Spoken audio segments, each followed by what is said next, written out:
Alright guys, Shotty T here with another Alliance War video. Next to the last war of the season. First fight here, we got an all or nothing. Nick Fury. First time I seen him on this node, so I decided to go with Dr. Doom for power control since he has a double life. And actually get a couple of surprises in this fight that I did not expect. So, and actually it kind of threw me off and I ended up taking some damage. So I'm just thinking, okay, I'm ready to wait till you get close to 3 bars of power, then siphon it away and just keep repeating the cycle.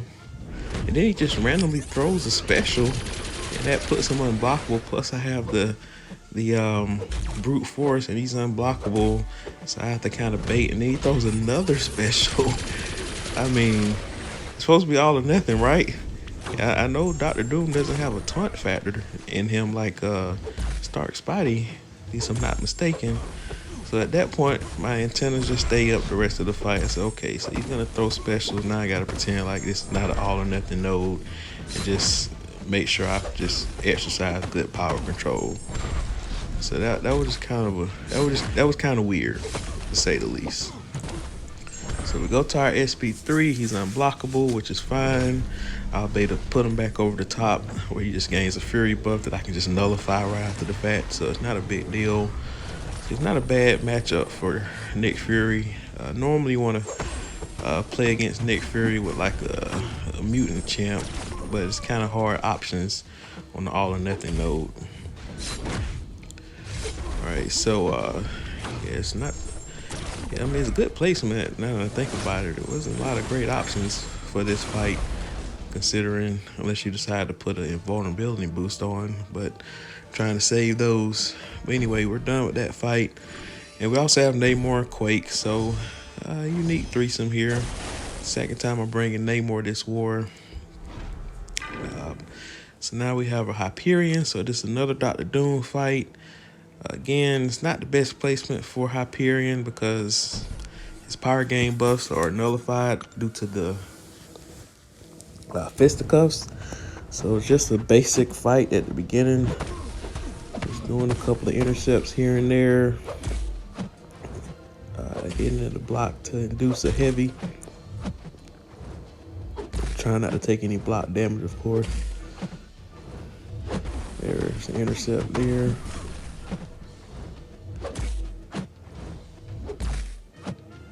Alright, so now the fisticuffs is going off. I just gotta make sure I don't get him to a special.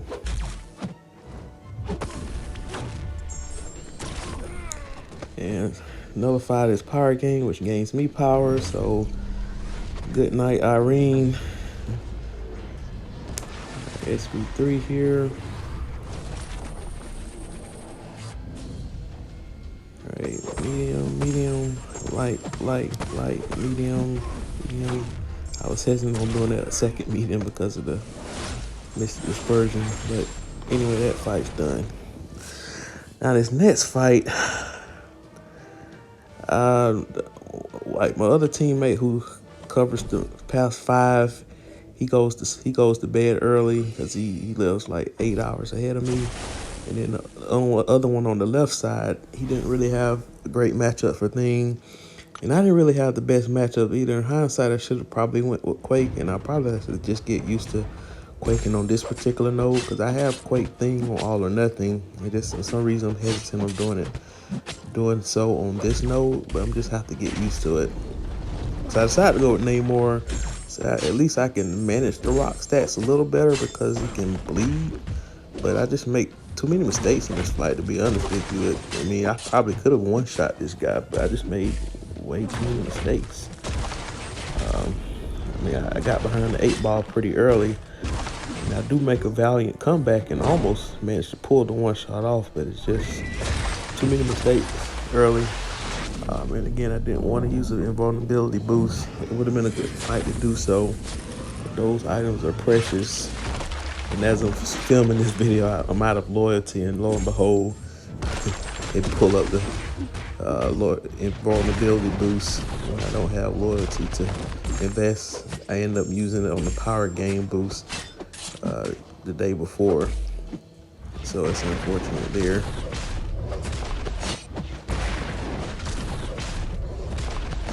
getting cornered quite a bit. It's just kind of bad, and this is where the panic started kicking in. So now I have to rely on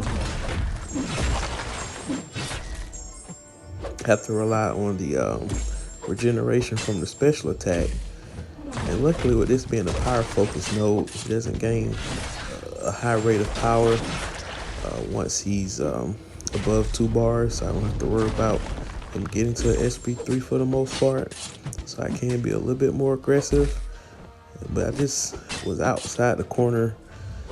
Tried to just get out the corner, but he kept me on my side of the screen. It's just not a comfortable fight when you're fighting against Sting in the corner.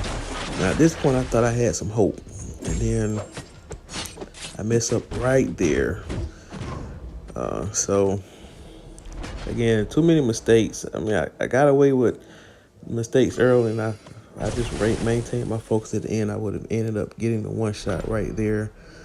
So I decided to use Quake to finish it off, and that's when I said, yeah, I should have just used Quake for this fight. That's hindsight.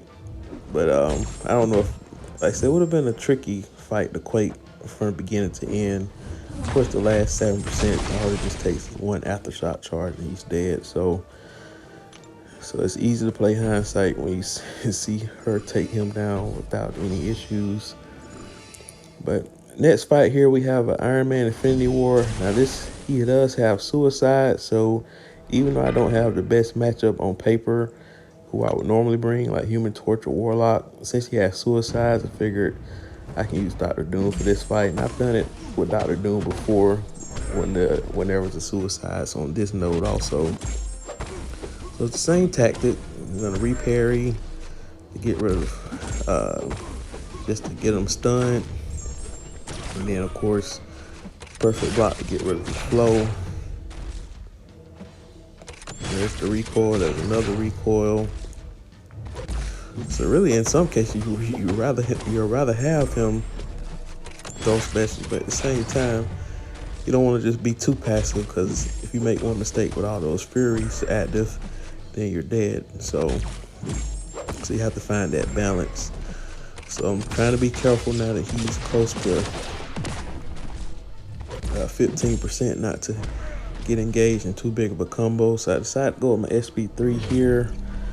Probably should have waited one more combo and do it here, but to be honest, I thought this was gonna kill him, but still more work to do. So just got to be a little careful. Yeah, so I decided to just play it safe, let him kill himself. All right, so there we go with that fight. Now, the next fight, I make a rookie mistake. I wasn't prepared to bring an Ultron counter. In hindsight, really, the ultimate hindsight, probably should have brought somebody besides Namor, because I really needed Doom. I really needed Quake. But of course, Quake is no good on masochism with that regeneration rate. So Dr. Doom is the answer. But the problem is Dr. Doom, all of his attacks deal energy damage. So in Ultron, when you deal energy attacks, he actually regenerates a portion of that health back. And with this being added regeneration rate, it's almost like fighting a brick wall. So at the beginning of this fight, I was already like very nervous. I said, am I gonna time out here? And then I'm making a mistake. I let that throw me off because of the regeneration. Like he's still at a full bar power. So I'm like, oh man, what did I get myself into? So I go with the SP3 there. So of course that knocks off a big chunk. So that's when I said, okay, maybe that'll be the strategy. And then I have to be conservative with my combos after the SP3 because of his evade. And then I go with the SP2, which normally deals a bunch of damage, but he regenerated almost back to full health. And I said, okay. And I mean, look at it. I mean, it looks like every hit. It's almost like I'm fighting against Mr. Sinister that's regenerated on every hit. Because all of Doom's attacks deal energy damage except for his heavy attack. So this is just not a fun fight. But I figured if I keep doing the SP3 cycle, eventually I'll get him down before I time out. So that was the idea. And I was kind of lucky with the evades. He didn't really evade as much where I really could have been punished. And we decided to go with it again, which is kind of stupid. And again, he regenerated a bunch of health. But we're pacing him down, so that's all I care about. And I had a interruption there. So we get that nullified. He regenerates some more. I said, let me just go to another SP3 to be extra safe. At least this will put him close to Assassin's range where I don't have to worry about some of the abilities as much. So this fight just ended up being a lot longer and more difficult than I thought. But this was the last fight for Dr. Doom for this war, so it was fine. So you have to work what you got. Now the next fight here, we have a Green Goblin, so this is a simple Quake fight. So not much to commentate here. You just have to remember, again, if you're quaking on this node, go ahead and get rid of the dexterity buff. So while they're at full health, so that way they're not really regenerating anything, and then you can just get it back before that timer resets. And then you can just quake and shake or quake and bake, whatever you decide to do on this node. It's just my preference to quake and shake so I can get used to it. But just enjoy the rest of this fight. Pretty basic.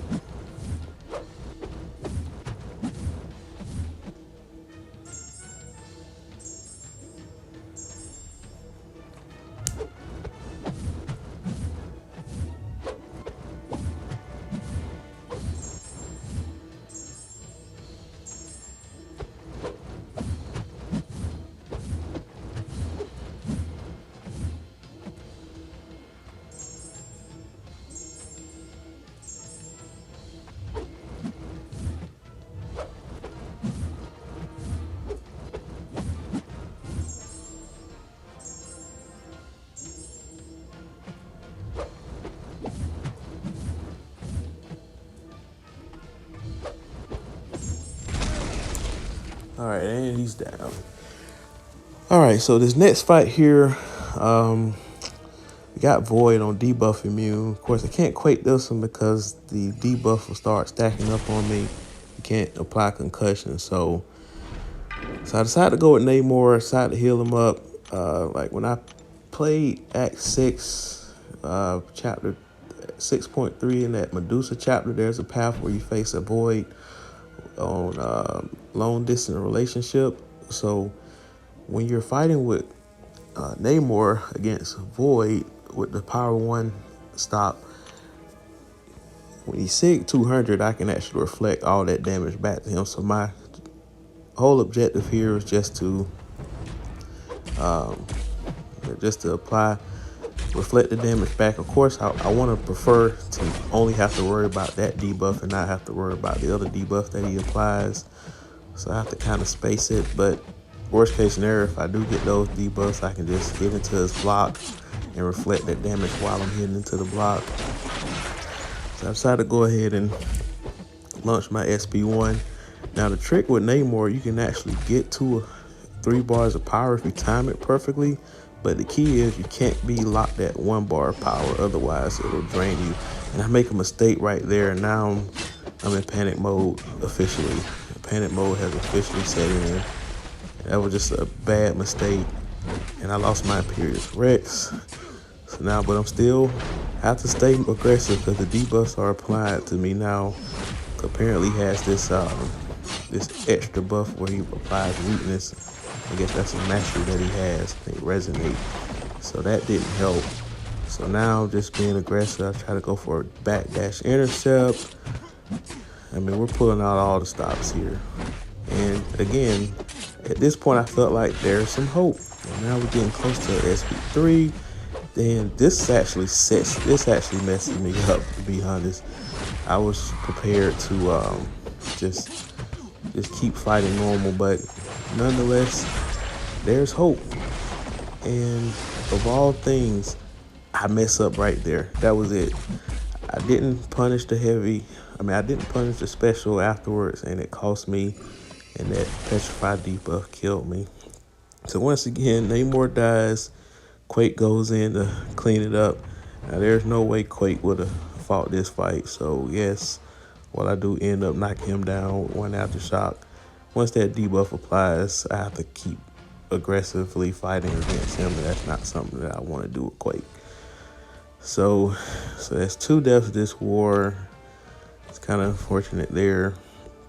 Yeah, the deaths are starting to pile up towards the end of the season. But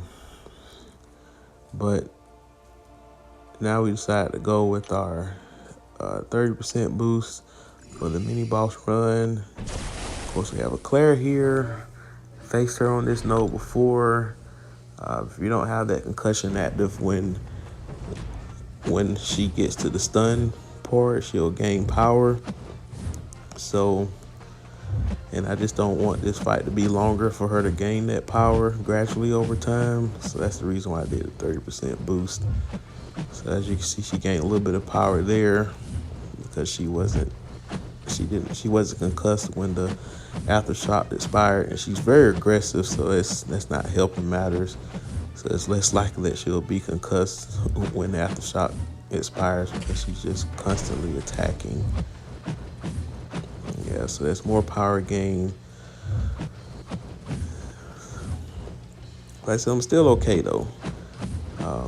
As long as I don't do anything stupid like parry her or take a combo, I shouldn't have to worry about the power gain catching up to me. But now she's halfway dead and halfway over bar power, and I accidentally parried, so now it's almost inevitable that she will get to her bar power now. It's inevitable. She's gonna get to her bar power now with all that. So I decided to skip ahead because there was a notification that came up with some sensitive information. So that'll be back in the edit. You'll see that cut out the video. But anyway, yeah, she's close to a bar power. So one more stun is gonna put her over. I was hoping that I didn't have to worry about having that special launch, but it's all good. I'm not worried about it. As long as that doesn't kill me, we move on. All right, so next fight here, we go with Blade. Now again, it's another Quake fight. So, these last 2 fights are nothing special. I think I do take a combo in this fight though, but it's just a lack of concentration. Yeah, maybe it's Quake fatigue, man. Now the next war, which will be the last war of the season, just to give you a preview, I do end up bringing Quake, but I bring a new team this time, like 2 champs I've never used in war this season. So I'm not gonna spoil it here. You have to watch that video to see who those other 2 people are. But of course, Quake is one of the champs because he's like a mandatory person to bring, given the paths that I take. But the other 2 champs, it'll be a first. So look forward to that video.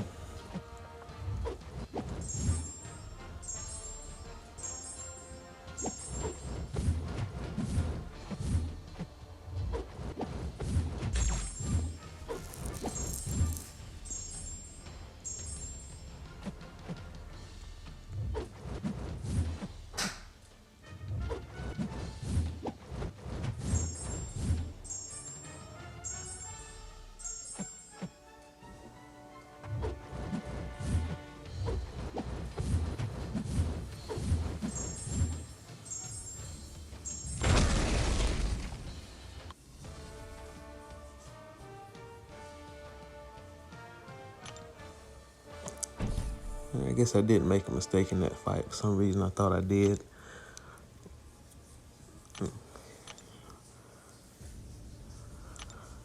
All right, and the last one here, just wanted to check where we were. And we actually end up losing this war, unfortunately. I think the attack bonus got us. We won diversity, but the attack bonus, the opponent died 6 less times than we did overall. Our diversity edge was 6, but Attack bonus is weighted just a little bit more than basically for every 3 attack bonus. I mean, if for every 3 diversity, that equals roughly 1 attack bonus. Technically, it's 2 and 2/3, but so basically 3. So yeah. I mean, we're gonna finish the season gold 1. We're solidified there. So really, the last war really won't matter much, but we're still gonna finish strong to save items and try to get the win, so that way you can get more loyalty out the deal. And be on the lookout for some different videos this off season. Of course, you won't see many war videos this off season, so I'll probably do some champion spotlight, like dealing with certain defenders. So anytime I get one of those solo events where you grind arena with a certain class, I'm gonna use those opportunities to build up the inventory with the dual credits, so that way I can use up those to fight different champs and probably do different story mode quests, so that way you can see different nodes as well. So be on the lookout for those. Anyway, guys, that's it for me this war. I do end up cleaning up the warlock fight. The Medusa didn't quite one shot, but anyway, hope you enjoy. Subscribe and share. Peace.